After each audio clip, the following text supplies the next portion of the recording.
Gracias.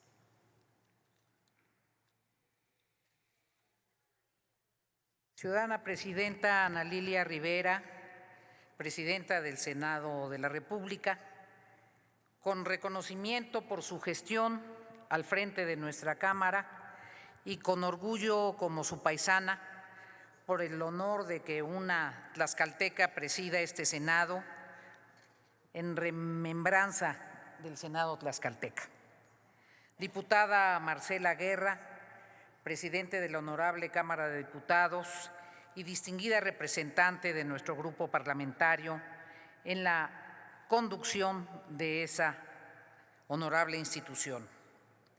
Agradezco al coordinador Manuel Añorbe y a mis colegas senadores y diputadas y diputados integrantes de esta comisión permanente el permitirme hacer uso de la palabra en su nombre. Compañeras y compañeros legisladores, integrantes de la mesa directiva, la vida, ese instante de luz entre dos sombras, me permitió la inédita circunstancia de participar en el Poder Legislativo a través del Grupo Parlamentario del PRI en dos momentos significativos de la historia de México. En la 51 legislatura de la Cámara de Diputados, la primera legislatura federal de la reforma política, cuando propiamente iniciaba la transición democrática, y ahora la de participar en las 64 y 65 legislaturas del Senado, en las que me temo atestigué el final de la transición democrática y el inicio de un nuevo régimen que no acierto a precisar cuál será su desembocadura.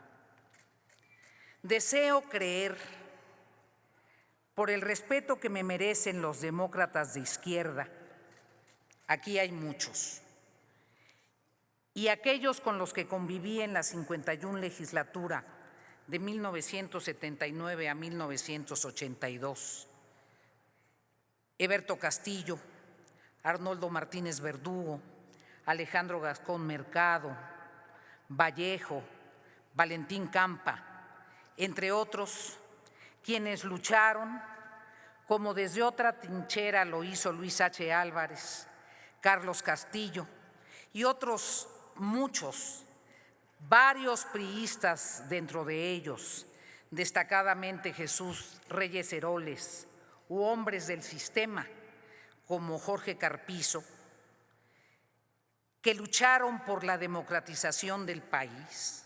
Deseo creer, señalo, que los atisbos de autoritarismo que empañan el horizonte del ejercicio del gobierno de la primera mujer presidenta de México, Claudia Sheinbaum, quien tiene una trayectoria que nos llevaría a suponer su convicción democrática, queden solo en barruntos de tormenta y no se descarrile la República Democrática, federalista, con división de poderes, respeto a la pluralidad, la libertad de expresión y los derechos humanos.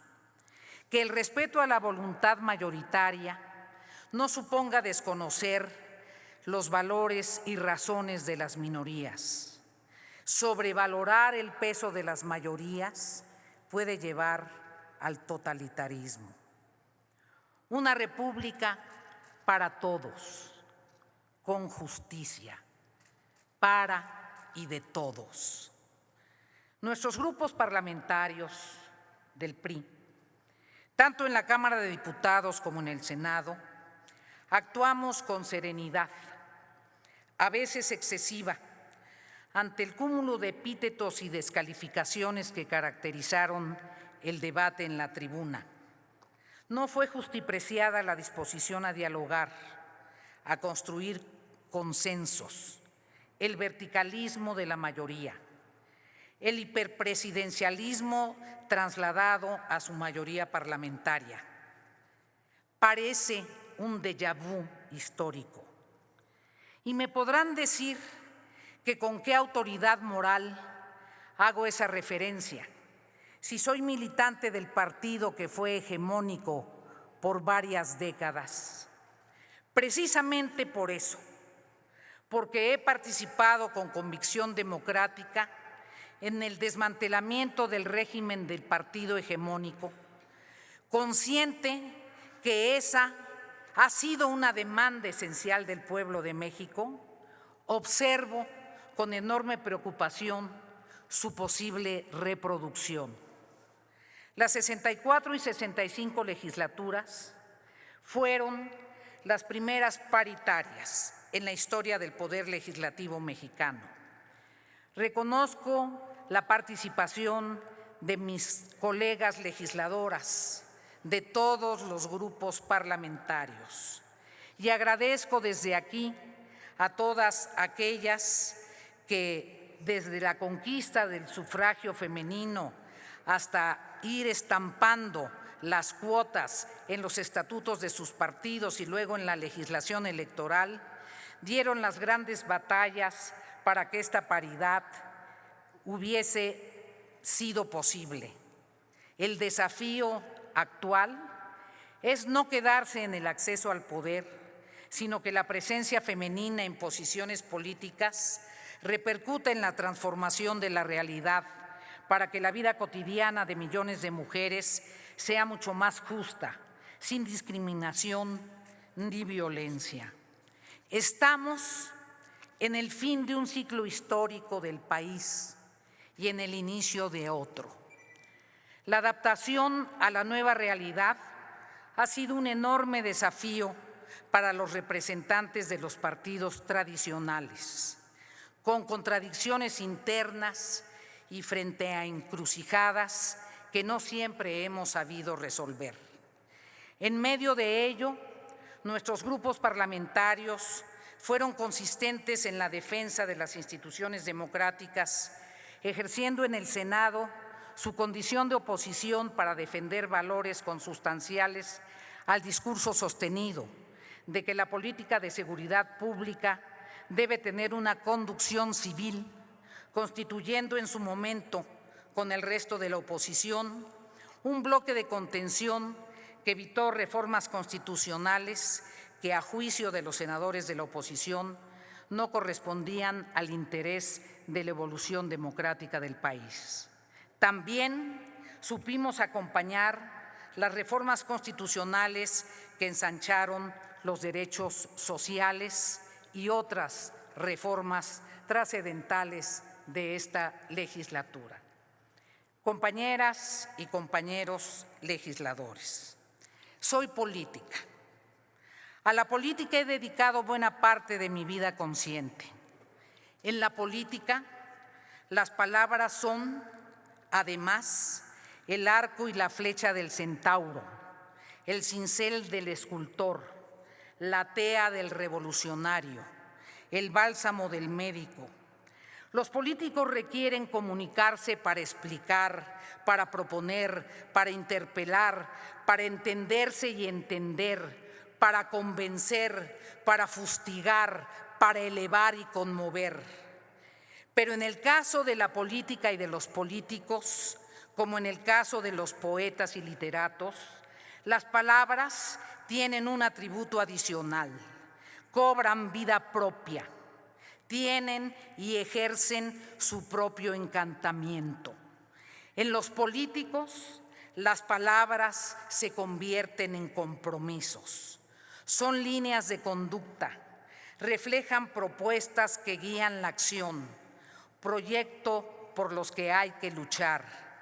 El político que no es consecuente entre lo que dice y lo que practica, entre lo que propugna y lo que se esmera por realizar, no solo es un político mediocre y cretino, es un pobre hombre, un destructor de palabras, un daño para la civilización. Yo aspiro a que recuperemos el valor de las palabras en el Congreso de la Unión. Felicito a quienes tendrán oportunidades de legislar en esta nueva etapa de la historia de México.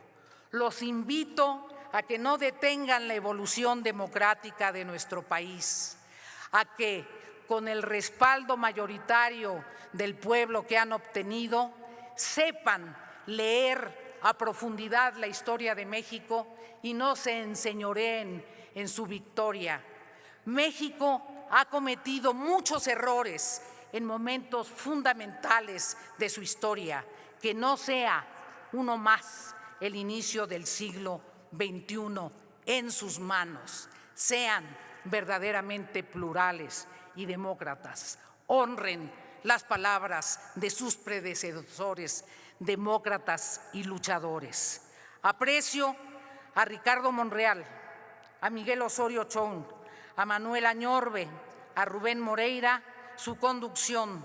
Agradezco al equipo del Senado, a Garita, a Fara, a Fidel Ortiz y a todas y todos quienes han sido mis colegas. Agradezco su respeto, su compañerismo y sus enseñanzas. Muchas gracias.